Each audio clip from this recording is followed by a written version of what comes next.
네, 안녕하세요. 영스랩대학의 신박사입니다. 자, 오늘은 치매 환자에게 항우울제 사용이 약이 될까요? 독이 될까요? 최신 연구 결과가 있어서 소개하겠습니다. 치매 환자들의 항우울제 사용과 인지 저하에 대한 코호트 연구 결과가 있어서 소개를 하겠습니다. 영스랩 대학은 최근 매일 이제 저희 단톡방을 통해서 건강 정보라든지 콘텐츠 창업이라든지 마케팅이라든지 AI에 대한 내용을 매일 전달하고 있습니다. 그리고 건강 뉴스나 그다음에 AI 콘텐츠 제작에 관한 뉴스레터도 발행을 하고 있으니까요. 여러분들 신청해 주시기 바랍니다. 자, 치매 환자에게 항우울제 사용이 치명적일까요? 약이 될까요? 독이 될까요? 자, 오늘 치매 환자에 대한 항우울제 사용에 대한 인지 저하 코호트 연구 결과가 있어서 여러분들한테 소개를 하겠습니다.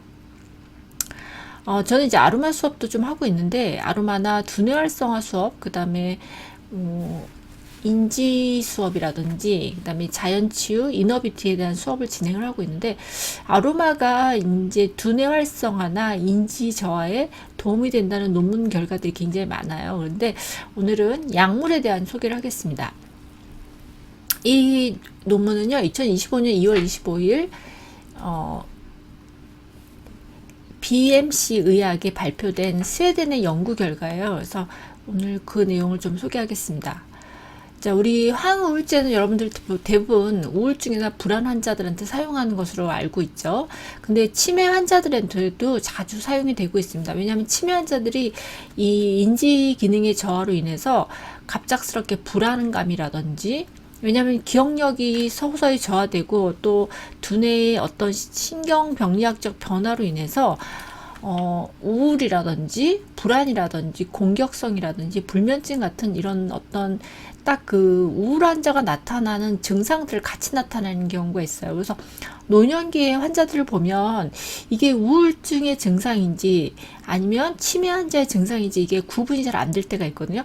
그리고 이 치매 환자와 이 그냥 기억력 저하에 대한 연구 결과, 우리가 구별할 수 있는 방법도 제가 다른 그 영상이나 여기 포스팅을 해놔서 정리를 해놓은 게 있으니까 여러분들이 보시고 구분을 할 수 있기를 바랍니다.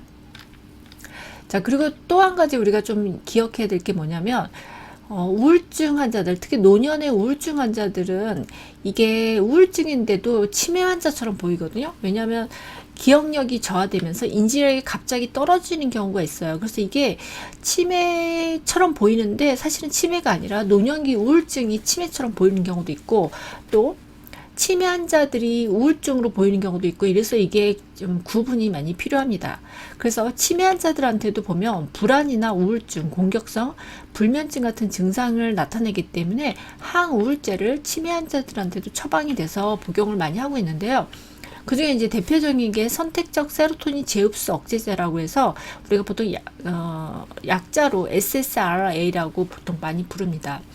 이 SSRI하고 그다음에 세로토닌, 노아에프네프린 제흡수 억제제는 이게 두 개 다 이제 그 항우울제인데 약간 계열이 좀 다른 거죠. 그래서 이 항우울제가 다른 우울제보다 부작용이 적기 때문에 우울증 환자들한테 1차적으로 약물요법으로 많이 쓰이는 약제입니다. 특히 이 사만계 항우울제는 성분이 항콜린제이고 인지 기능에는 굉장히 부정적이에요. 근데 이 선택적 세로토닌 제흡수 억제제는 우리가 보통 치매 물질, 우리가 두뇌에 쌓이는 독성 물질은 베타 아밀로이드라든지 타우라든지 이런 침전물들이 많이 쌓이는데, 이런 베타 아밀로이드 부담이나 타우 침전물을 포함한 신경 발생 및 병리학적 바이오마커에 유익한 영향을 미치는 것으로 그동안은 그렇게 보고가 되어 왔습니다. 그래서 실제로 많이 환자들한테, 치매 환자들한테 사용이 되었는데, 최근에는 항우울제가 치매 환자에게 효과가 없는 것으로 보이며, 또 치매 환자의 인지조절 기능장애로 인한 일부 선택적 세로토닌 제흡수 억제제의 효과가 감소하는 것으로 나타났습니다. 그래서 이 연구 논문은 어떤 배경이었냐면, 치매 환자에서 항우울제 사용이 인지기능 저하와 치매 진행에 대한 연구가 부족한 실정이다. 그래서 본 연구에서는 항우울제와 치매 환자의 인지기능 저하 간의 연관성을 보기 위해서 검사를 한 거고요. 그 다음에 항우울제 계열의 약물 및 그 다음에 약물의 용량을 이제 변화해서 용량에 따른 증증 치매, 그 다음에 골절, 그 다음에 사망 위험 간의 연관성을 조사하기 위해서 이 검사를 시작했습니다. 연구를 시작했습니다. 이 연구는 스웨덴에서 진행이 됐고요. 굉장히 오랫동안 연구가 됐어요. 그래서 2007년 5월 1일부터 2018년 거의 10년 좀 넘게 10월 16일 한 10년 넘게 스웨덴의 치매 등록 시스템에 등록된 치매 환자 중에서 최소 1회 추적 관찰이 있었으며 항우울제를 새롭게 처방받은 18,740명을 대상으로 뇌 건강을 추적 조사했습니다. 그리고 이 환자들의 평균 연령은 78세였습니다. 자, 자료 수집은 항우울제 사용은 치매 진단 전 6개월 또는 각 추적 관찰 동안의 데이터를 기반으로 정의되었고요. 인지 기능은 우리가 보통 치매 검사를 하는 진단 도구가 있어요. 그 진단 도구 중에 가장 많이 쓰이는 거거든요. 그래서 미니 멘탈 스테이트 이그제미네이션이라고 우리가 약자로 MMSE, 우리가 치매 검사의 점수를 측정하는 도구가 있어요. 그래서 요걸로 평가를 했습니다. 자, 그래서 우리가 항우울제 사용하고 그다음에 인지 기능 변화 간의 관계를 분석했고, 이 모델을 사용해서 콕스 비례 유형 모델을 사용해서 이게 약물을 썼을 때 중증 치매 환자한테 효과가 있는지, 그리고 골절이 효과가 있는지, 사망 위험이 효과가 있는지, 요거를 세 가지를 평가를 했습니다. 그러니까 평가 항목이 세 가지죠. 중증 치매 환자, 골절, 사망 위험에 대해서 평가를 세 가지를 했습니다. 자, 그래서 이 18,740명의 뇌 건강을 추적했을 때 이분들은 평균 4년간의 추적 관찰 동안에 약 23%의 환자들이 항우울제를 신규 처방을 받았고요. 그리고 이 SSRA, 우리가 요거 지금 세로토닌 항우울제이죠. 이 전체 처방의 65%를 차지할 정도로 일반적으로 가장 많이 처방되는 항우울제입니다. 이게. 그래서 SSRA 조제 용량이 많을수록, 그러니까 용량을 우리가 더 높일수록 중증 치매, 그리고 골절, 그 다음에 원인을 알 수 없지만 어떤 모든 원인으로 인한 사망 위험이 오히려 높아지는 것으로 나타났다는 거예요. 그래서 우리 치매 환자들한테 이제 어떤 이런 신경적인 증상 때문에 요 약물을 우리가 항우울제를 처방을 해서 복용을 했는데 오히려 용량이 많을수록 이런 중증 치매가 더 악화되었고 골절이나 사망 위험도 높아졌다는 거죠. 그래서 우리가 이 연구 결과가 치매 환자에서 다양한 항우울제 사용의 위험성도 있고, 그러니까 장점도 있고 단점도 있는데 이걸 평가하기 위해서 굉장히 신중하고 정기적인 모니터링이 중요하다고 얘기를 하고 있고요. 또 항우울제를 복용하는 남성의 인지 속도가 여성보다 더 빠르다는 결과가 나왔습니다. 그러니까 이 남자들의 인지 능력 속도가 여성에 비해서 더 빠르다는 연구 결과가 나왔습니다. 근데 이제 이 스웨덴의 카를린스카 의대의 이 연구진들은 선택적 세로토닌 재흡수 억제제의 일부는 치매 환자의 뇌 기능이 저하를 더 빨라질 수 있다고 경고했다니까. 그러니까 우리가 약을 안 먹는 것보다도 이 항우울제를 먹었을 때 오히려 뇌 기능 저하가 더 빨라질 수 있다고 경고를 했다는 거죠. 그래서 보통 이 약물은 우리가 보통 세로토닌은 그 행복 물질로 우리가 신경 전달 물질인데 보통 행복 호르몬 이렇게 알려져 있잖아요. 그래서 이 기분을 좋게 해주는 신경 전달 물질인 세로토닌 수치를 조절하는 약물이고요. 보통 세로토닌은 뇌 세포에서 분비되고 또다시 세포에서 흡수가 돼서 분해가 되는데 이 SSRI는 세로토닌이 재흡수되는 것을 막아서, 그러니까 이 우리 몸에 이 뇌에 많이 남아 있어서 뇌에서 더 오래 활동할 수 있도록 만드는 약물이 바로 SSRI라고 보시면 되겠죠.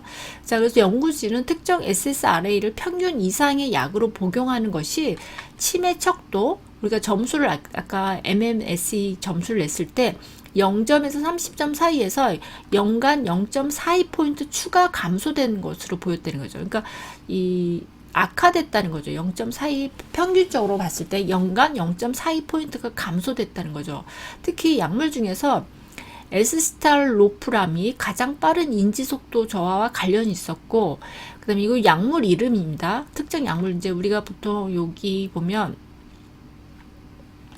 선택적 세로토닌 재흡수 억제제가 이 약물도 보면 여러 가지가 있겠잖아요. 약물이 있는데 그 중에 하나 이제 약물의 이름입니다. 자, 그래서 여기 보시면 에스시탈로프람이 가장 빠른 인지 저하 속도와 관련이 있었고, 그러니까 가장 인지 저하를 떨어뜨렸다는 거겠죠. 그리고 시탈로프람과 셀트랄린이 그 뒤를 이은 것으로 나타났습니다. 그리고 다른 방식으로 작동하는 미르타자피는 뇌 기능에 미치는 영향이 부정적인 영향이 그래도 다소 이 세 가지보다는 적었다는 거죠. 그리고 우리가 보통 프로작이라고 가장 항우울제로 많이 복용하는 약이 있는데 요거에 대해서는 언급이 없었다 이렇게 보고 있습니다. 그래서 결과를 보시면 항우울제 사용과 인지기능의 저하를 상관관계를 봤더니 항우울제를 사용했더니 아까 치매 점수 있죠. MMSE 점수의 변화량이 마이너스 0.30으로 약물을 복용하지 않은 사용군보다, 그러니까 약물을 안 먹은 사람들보다 더 빠르게 인지기능 저하가 진행이 되었다는 거죠. 특히 제일 이 나쁜 영향을 미쳤던 게 에스시탈로프람은 마이너스 0.76점, 그 다음에 시탈로프람은 마이너스 0.41점 이렇게 보였다는 거죠. 그래서 이 약물을 봤을 때 에스시탈로프람하고 시탈로프람, 그 다음에 셀트랄린은 인지 기능 저하와 그 다음에 중증 치매 환자, 그 다음에 사망 위험의 증가와 다 관련이 있었다는 거예요. 그러니까 결국은 이런 약물 때문에 인지 기능이 더 떨어지면서 중증 치매 환자들이 더 나빠졌고 또 사망 위험도 높아졌다는 거죠. 그리고 아까 골절의 위험도 증가됐다는 겁니다. 자, 그 다음에 미르타자핀이란 약물은 그래도 상대적으로 이 세 약물보다는 낮은 위험을 보였다는 거죠. 자, 우리가 여기서 논의해야 될 점이 뭐냐면 보통 항우울제 사용을 했더니 이제 이 치매 환자들이 나타나는 어떤 여러 개 우울증 증세 같은 우울증 증세의 약물을 사용하는 것이 인지 기능 저하를 더 빠르게 진행시켰다는 거예요. 약을 안 먹었을 때보다 우리가 보통 항우울제를 먹지 않았을 때보다 약물을 복용했을 때가 더 빠르게 인지 기능이 더 저하됐다는 거고, 특히 경증보다도 중증 치매 환자들, 우리가 뭐 경도 인증 장애에서 경도 이렇게 단계적으로 진행이 되잖아요. 네, 그래서 요게 중증 치매 환자들한테 더 빠르게 진행이 되었다는 거죠. 그리고 용량을 많이 쓸수록 이게 그러니까 경증보다는 중증이 더 나빠졌고 용량을 더 많이 쓸수록 추적 관찰 기간 동안에 인지 기능이 더 저하가 심화되었다는 겁니다. 그래서 중증 치매 환자, 그다음에 골절, 그다음에 모든 원인으로 인한 사망 위험이 크게 증가하는 것으로 나타났다는 겁니다. 그래서 우리가 이 우울제, 항우울제를 썼을 때 이 치매 진단 점수 MNSE가 상당히 감소되는 것으로 보고됐다는 겁니다.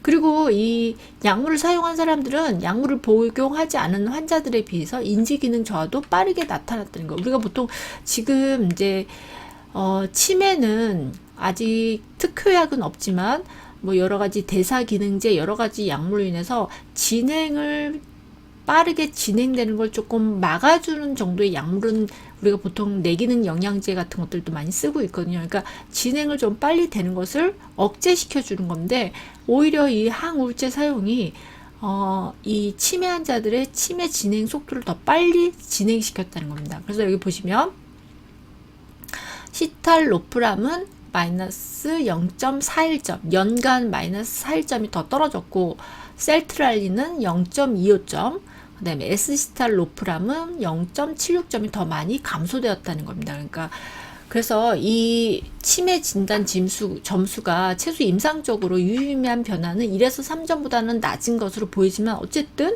약물 때문에 항우울제를 썼기 때문에 이게 인지 기능이 더 저하되었다 이렇게 보겠습니다. 그래서 보통 이런 약물들은 노인 우울증에 1차적으로 가장 먼저 쓰는 약물인데 이 오히려 이 항우울제가 치매 환자들한테 효과가 없는 것으로 보이고 있고, 그리고 우리가 이게 생각해야 될 게 이 그냥 일반적인 우울증 환자들한테 이 약물을 항우울제를 썼을 때 효과가 있는데 지금 치매로 인한 우울증이잖아요. 치매로 인한 우울증은 이게 인지 기능이 정상인 사람이 우울증하고는 다른 질병이라고 봐야 된다는 거죠.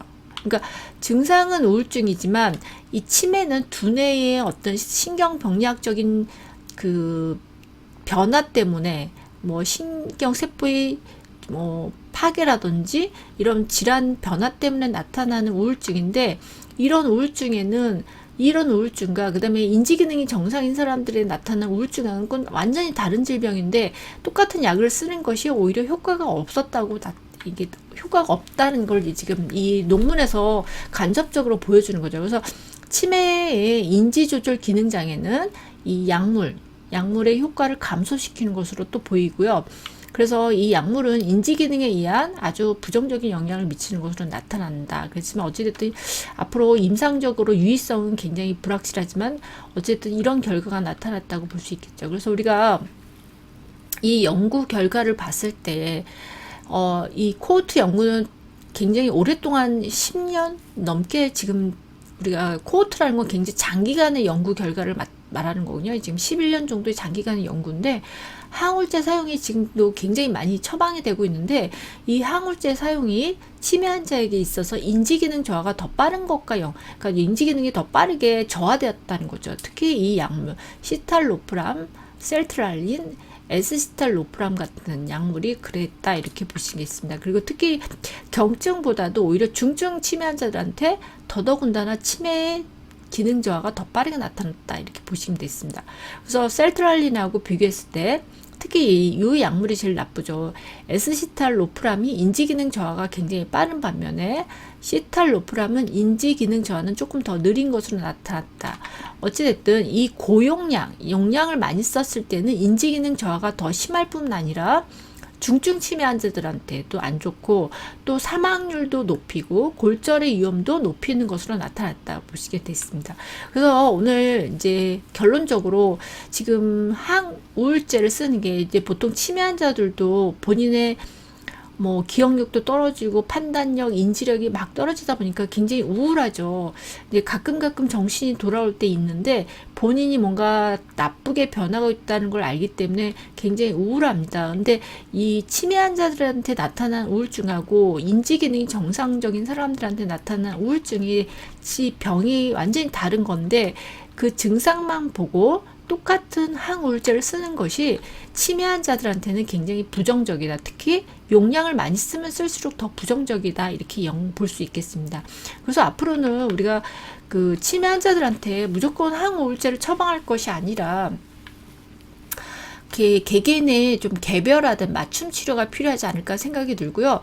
그리고 치매를 진행이 저하되게끔 진행이 멈추거나 아니면 개선되게끔 하려면 약물이 필요한 게 아니라 두뇌 트레이닝이라든지 두뇌를 자극하는 방법이라든지 우리가 요즘 최근에 이제 저도 두뇌에 관련된 수업을 진행을 하고 있는데 이제 제가 여기 보시면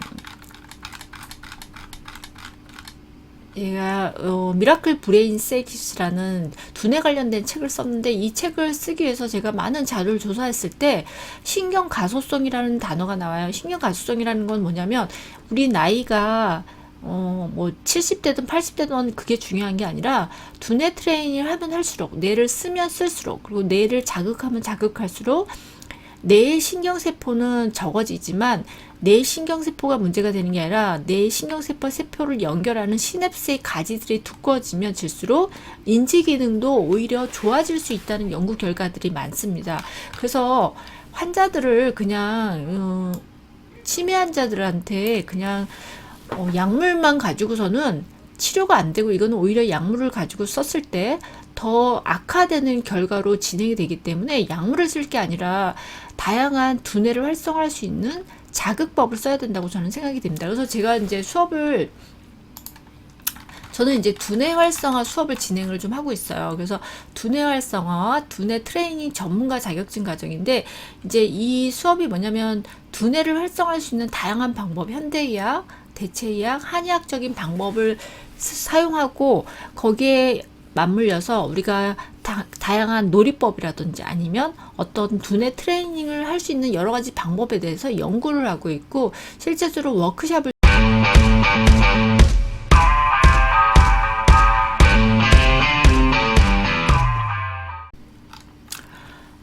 그래서 이제 두뇌를 활성화할 수 있는 방법에 대해서 고민을 하다가 저는 이제 미라클 건강법에서는 이 이너뷰티, 안티에이징의 전반적인 신체 전반적인 모든 건강에 대한 연구를 했다면 미라클 브레인셋에서는 두뇌라든지 정신적인 안티에이징을 활성화할 수 있는 방법에 대해서 고민을 하고 한 만여 권의 논문을 총정리해서 미라클 브레인셋이라는 책을 썼습니다. 그래서 이 책을 쓰고 그다음에 두뇌 활성화 관련된 수업을 지금 만들고 있어요. 그래서 미라클 브레인 트레이닝에 대한 자격증 과정이고요. 한 만여 권의 논문, 석박사 논문을 여러분들이 이제 그 제가 모두 서치하고 모두 읽어보고 총합해서 진행을 하고 있습니다.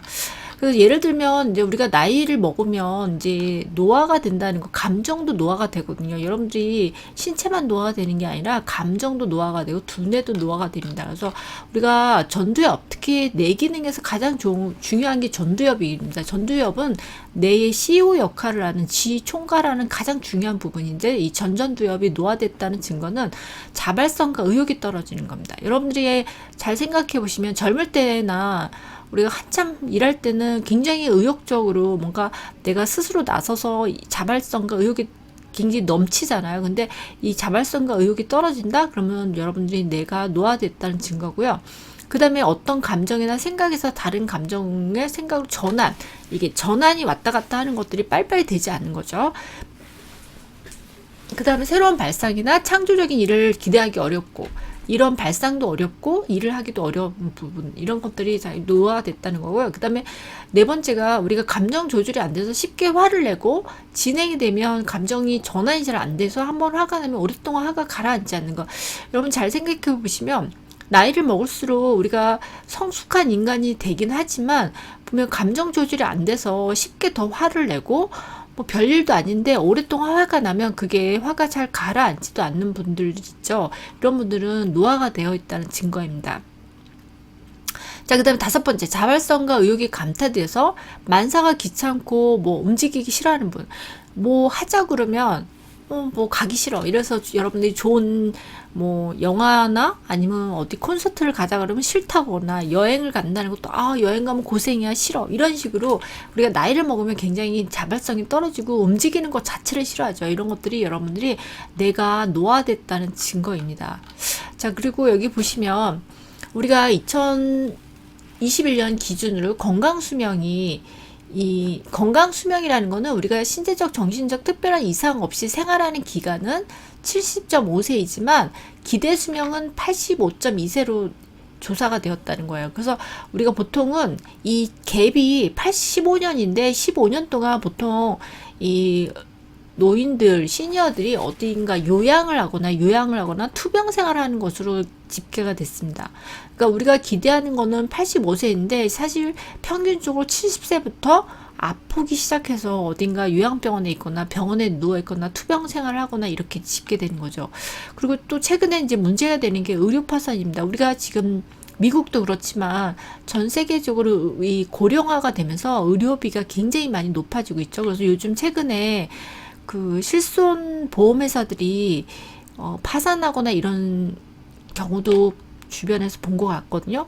그래서 이게 보면 너무 의료비가 지출이 많다 보니까 파산을 하는데, 특히 개인도 마찬가지죠. 이 베이비 부머 세대가 보통 80에서 90대 부모를 모시고 또 본인도 이미 자신이 늙어서 이제 은퇴하고 나서 아프기 시작하거든요. 이 베이비 부머 세대가. 그래서 의료비를 지출하다가 의료 파산이나 간병 파산을 선언하기도 하고, 또 요즘에 로봇 수술 같은 경우, 요게 지금 제가 예정 자료라서 1,000만 원이지 요즘 1,000만 원 훨씬 넘습니다. 보통 1,500에서 2,000만 원 우리가 로봇 수술하기 때문에 보통 수술비가 보통 한 1,500, 2,000 정도가 훌쩍 넘거든요.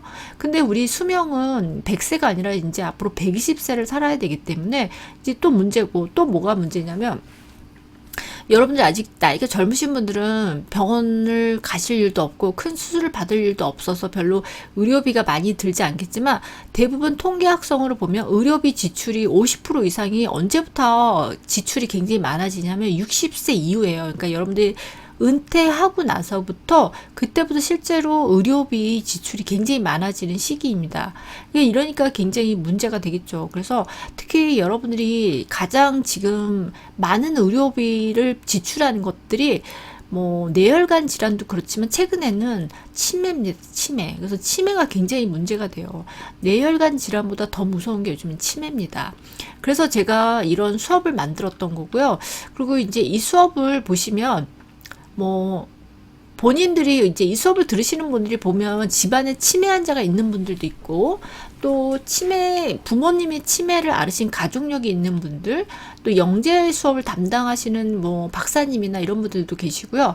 또 여러분들이 어떤 분들이 이런 수업을 들었으면 좋겠냐면, 뭐 요양보호사라든지 아니면 교육사업에 종사하시는 분이라든지 아니면 두뇌 활성화 치유사로서 센터를 개설하거나 사업화를 준비하시는 분이나 특히 이제 요양센터나 데이케어 센터 종사자분들, 그리고 치매 관련된 보건 업무 종사자분들, 그다음에 치매 예방 강사라든지 이런 분들이 조금 전문적인 교육을 받고 그분들한테 전문적인 서비스를 해주셨으면 좋겠어요. 그래서 제가 만든 수업입니다.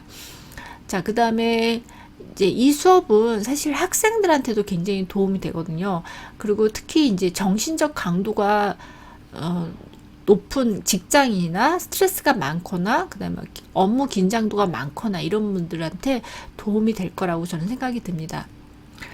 자, 그래서 보시면 이제 교육자, 돌봄 제공자, 기업가, 그다음 가족 구성원들이 전부 다 이런 프로그램에 좀 준비를 하셔야 돼요. 앞으로 두뇌 활성화나 두뇌 치매 예방에 준비를 하셔야 됩니다. 자, 그래서 수업은 굉장히 다양한 이론 수업하고 실제 수업이 들었는데, 이론 수업은 제가 아까 말씀드렸지만 현대의학, 대체의학, 한의학의 다양한 수업을 통합해서 만들었고요.